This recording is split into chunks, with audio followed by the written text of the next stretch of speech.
Hello बच्चों, मैं अमन AIIMS education group के ऑनलाइन प्लेटफॉर्म पे आप सभी बच्चों का स्वागत करता हूँ।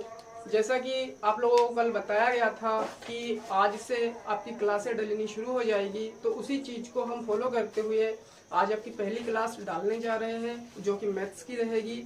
आशीष सर के द्वारा पढ़ाई जाएगी और इस मैथ्स को आप बढ़िया तरीके से पढ़ें और इसको आप इंजॉय करोगे। इतना हम दावे के साथ कह सकते हैं कि पढ़ाने के साथ साथ आपके अंदर इंजॉयमेंट भी भरपूर रहेगा।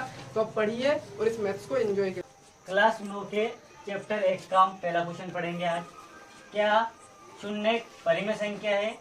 क्या इसे हम p बटा क्यू के रूप में लिख सकते हैं, जहाँ p और q पूर्णांक है और q बराबर 0 है कि नहीं है, ये पहले क्वेश्चन में पूछ रहा है। इसको हम आज हल करेंगे। सबसे पहले क्या पूछ रहा है कि शून्य एक परिमेय संख्या है कि नहीं।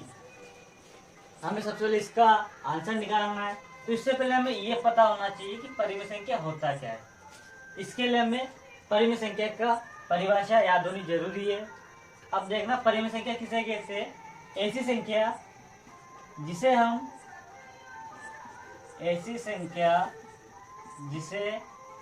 हम p बटा q के रूप में लिख सकते हैं।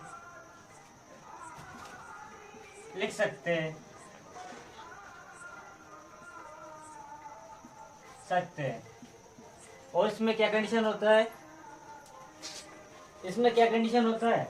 कि जो हमारे q होता है, q बराबर 0 नहीं होना चाहिए। हम किसी भी संख्या को अगर बटे में लिख रहे हैं तो सारे क्या होती है? परिमेय संख्या होती है। लेकिन नीचे जो q होता है, बटे के नीचे जो संख्या आता है वो 0 नहीं होना चाहिए। वो हमारा क्या कहलाता है? परिमेय संख्या कहलाता है। तो जो क्वेश्चन है हमारा, शून्य एक परिमेय संख्या है कि नहीं है, इसको जानने से पहले हम कुछ उदाहरण देख लेते हैं। जैसे मैं कोई संख्या लिख देता हूं।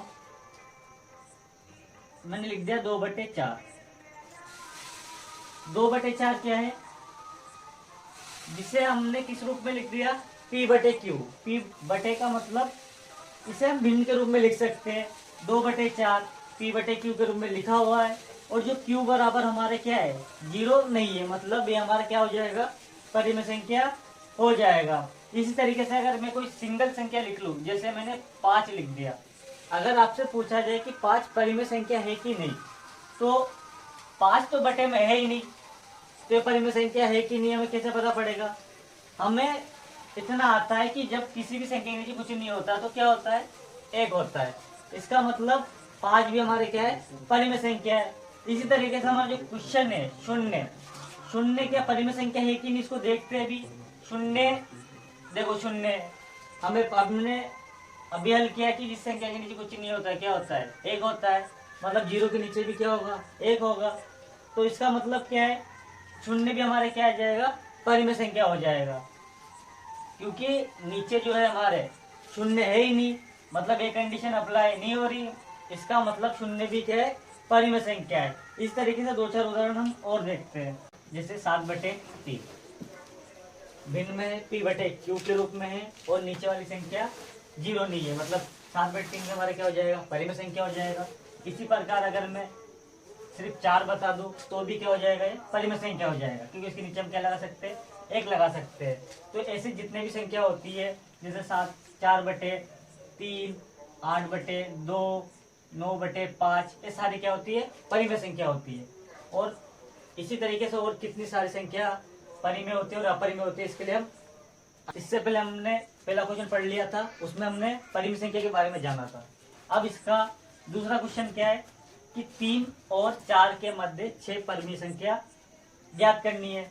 परिमेय संख्या हमने अभी सीख लिया, जिसे हम p बटा क्यू के रूप में लिख सकते हैं और जिसमें q बराबर क्या नहीं होना चाहिए? 0 नहीं होना चाहिए। उसी तरीके से 3 और 4 के मध्य हमें 6 परिमेय संख्या निकालना है।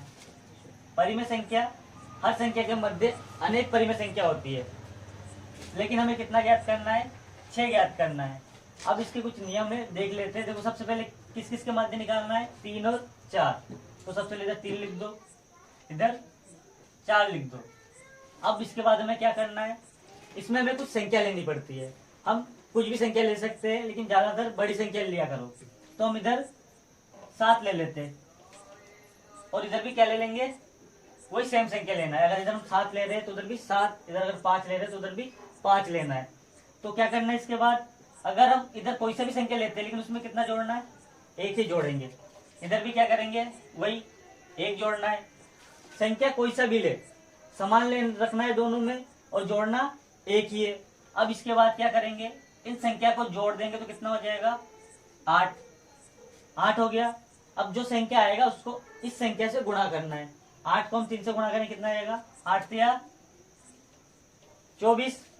इसी तरीके से इधर हम सेम काम करेंगे, 7 और 1 को जोड़ दिया, कितना आ गया, 8। अब इस 8 को 4 से कर देंगे गुणा, कितना आ जाएगा, 8 चौको 32। हमें दो परिमेय संख्या मिल गया, एक 24/8 और एक 32/8। हमें कितना परिमेय संख्या निकालना है, 6। तो सबसे पहले लिखो, जो संख्या हमारे पास जो आता है उस संख्या के मध्य बोलता है।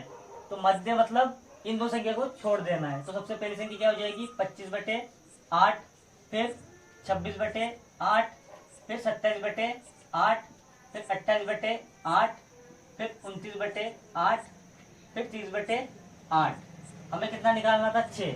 1 2 3 4 5 6 परिमेय संख्या निकल गया।